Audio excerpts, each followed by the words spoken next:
about to do a photo shoot for a Lotus Evora right now. I'm very excited because you don't really see these cars out that often. I have a friend from NorCal that recommended this guy to me. His name is Jason. He's actually an influencer. I will tag his Instagram right here. But yeah, it's gonna be a pretty exciting time. Can't wait to shoot his car. We're gonna go to probably Newport Back Bay and then Pelican Hill. So those are gonna be the two spots.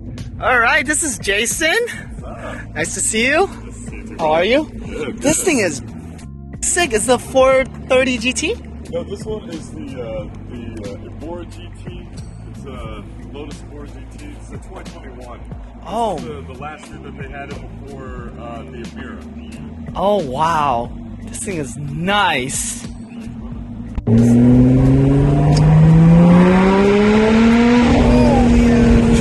And it's a manual. Yeah. It's so good. But dang, this thing is nice. Appreciate it, bro. It's like Alcantara here. Yeah, I've always been like a Lotus fan, man. Like everybody knows the Elise. Yeah, the Lotus Evora. Then the Exige kind of. What if this guy? It's a version. Learning about these Cali roads, man. Yeah, I know. It's kind of sketchy sometimes. And, but the thing is that the Exige kind of went like under the radar. A lot of people didn't know about the Exige because everybody knew about the Elise. And then the Evora came out. And the Evora, I think, came out in 2010. And that was really under the radar. In fact, the Evora, I think they only made 6,000 of them. The only time I've seen this car, and I saw it. No, actually, it wasn't even this one. The only time I've seen a Lotus is on a track. It wasn't. It was an Elise. Oh, yeah, the Elise. It was not an Evora. It was an Elise. It was the guy that owns it. He owns a detailing company. In Fullerton, YG Auto Salon, I think that's what it is. He owns really? like a bright lime green one. It's really cool. Oh, that's awesome. Yeah. But I was surprised he was tracking that. So, I mean, they make for great track cars. And I mean, and they're like, the price point to get in one of these is like not that bad. And in fact, to get an Elise, really, they were real popular in 2005, 2006, the Elise were.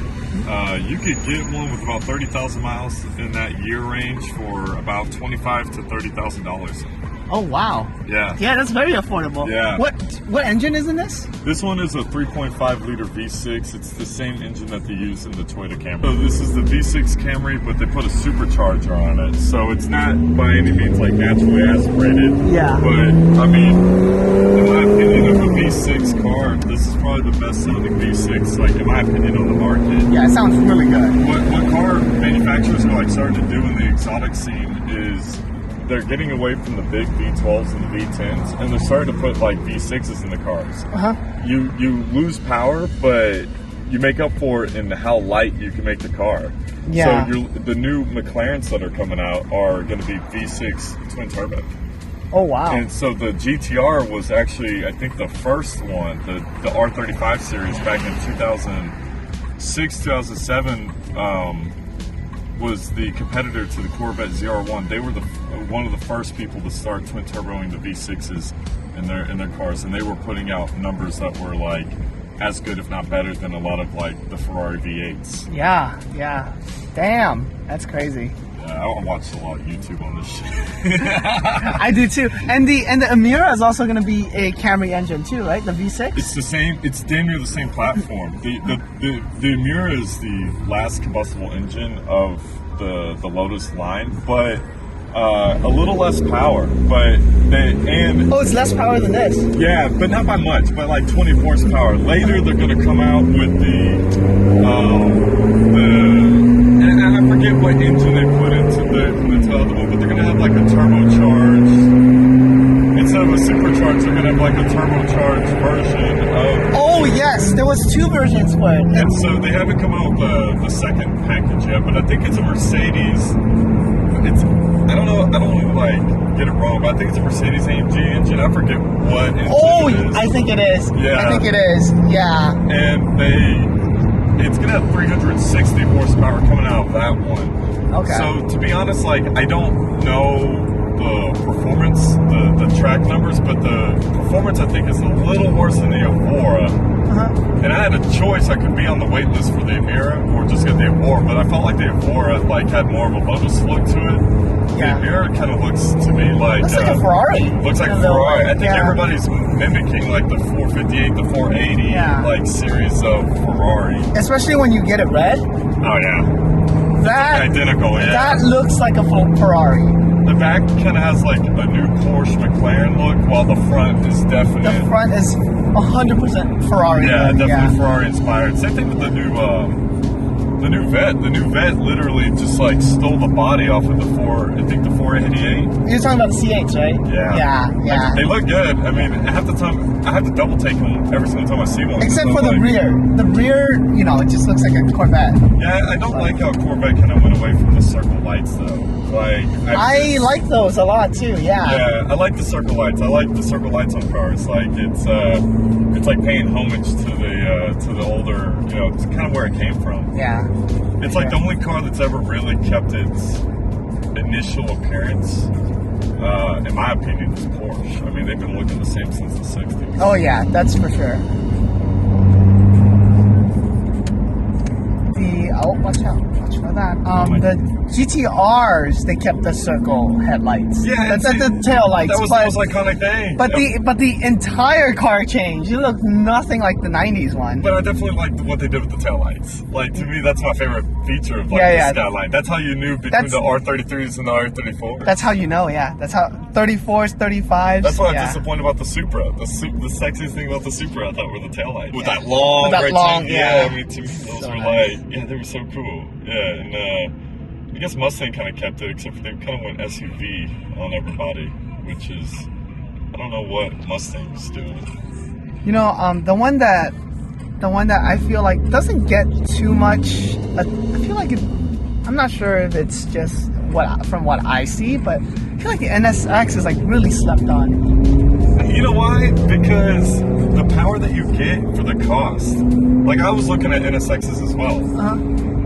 And good luck finding one for like a good deal. I mean, they're still being sold for in the upper $150,000 to $200,000 range. Yeah. And they're not outperforming, like, they outperform no car in that price range. It's a heavy car. It's a very heavy car, and honestly, yet again, I don't know why I'm a taillight guy, but the Honda NSX or the Acura NSX, I see you guys have a lot of these merging. Yeah, these are annoying. Yeah. Cause so many accidents. But yeah, it's an Acura NSX. That long.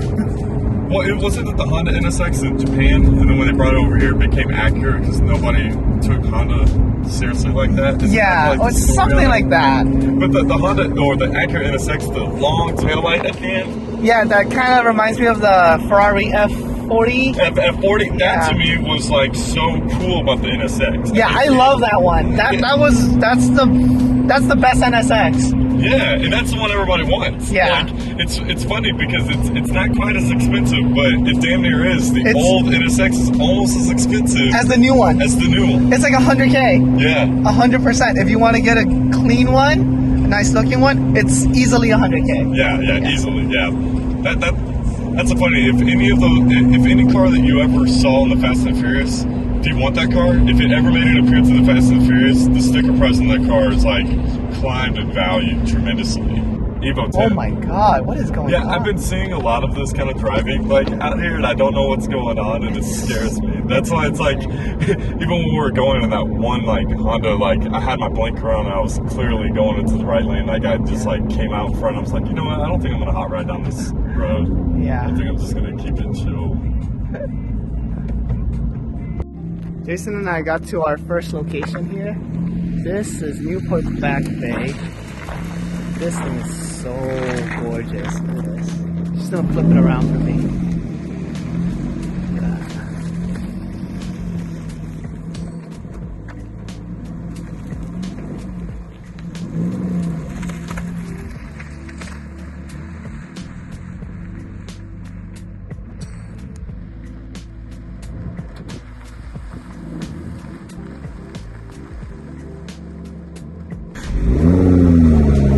And I want to hear the car. Let's hear it.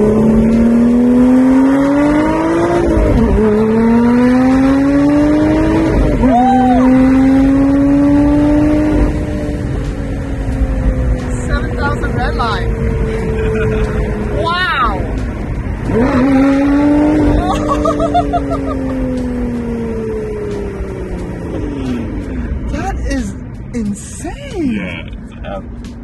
This thing is nuts. What? Oh my god! I was in an M3 last week. Yeah. Felt nothing like this. I think it's because of the weight.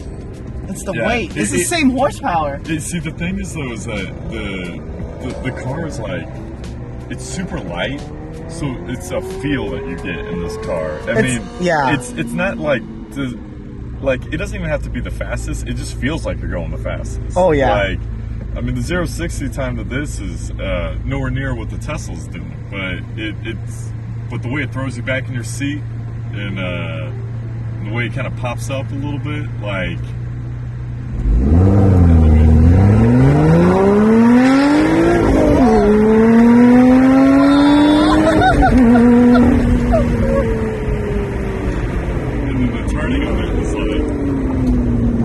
Oh, let's see those tires!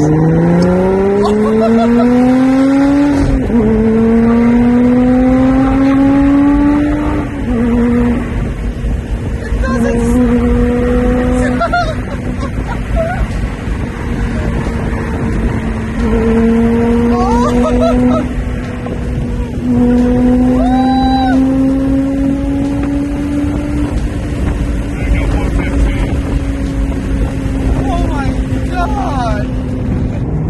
Dude, this thing is a monster! It's a beast. Yeah. Holy!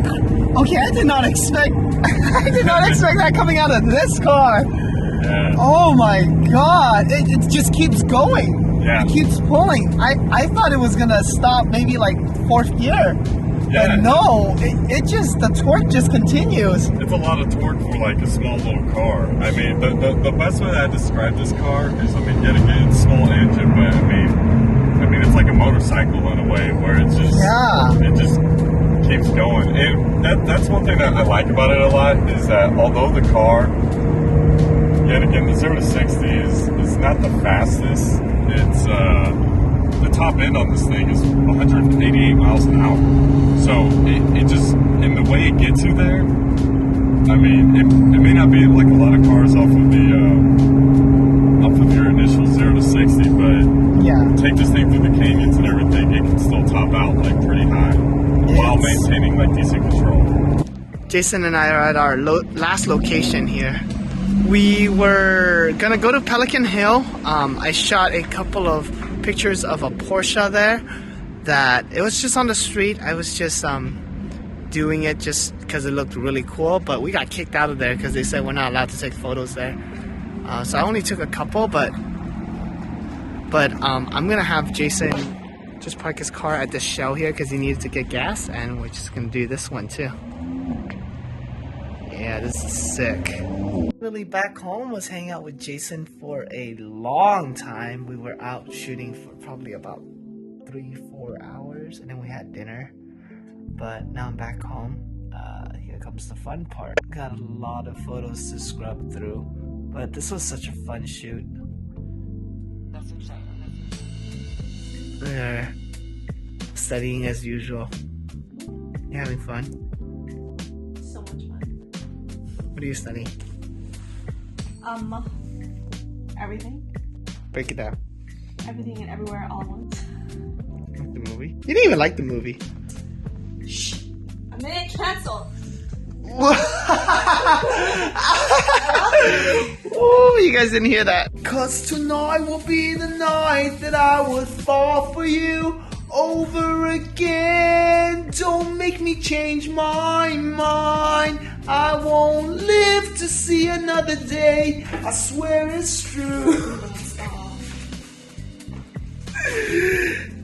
Like, comment, subscribe. Peace.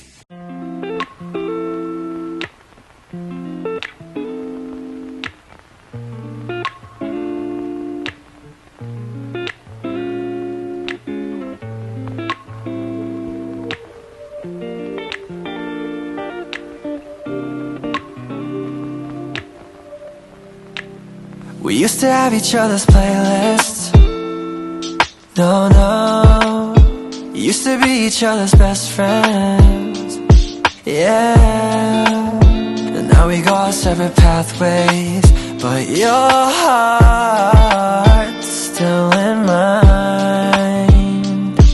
Yeah. And maybe we could try it next week again.